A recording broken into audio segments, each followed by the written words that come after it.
Assalomu alaykum qadrli ota-onalar, Zarur dietetika klinikasini kuzatuvchilari. Bugungi mavzuyimiz bolalar falaji haqida bo'ladi. Bunaqa bolalar bilan reabilitatsiya jarayonlarini to'g'ri, davomiy va kerakli darajada olib borish haqida men sizga tushuntirib o'tmoqchiman.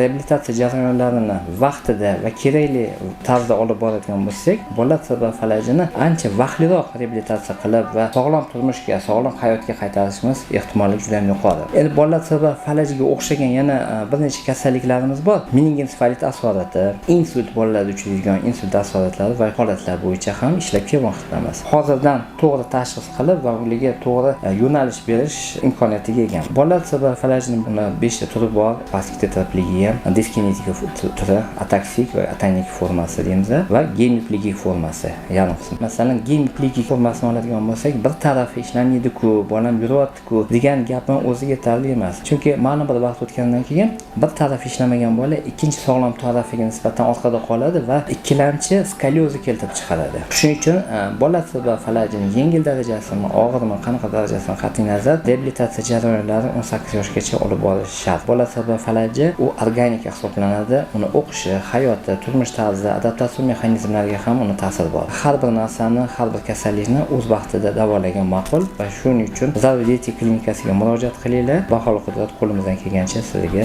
maksimal yordam beramiz.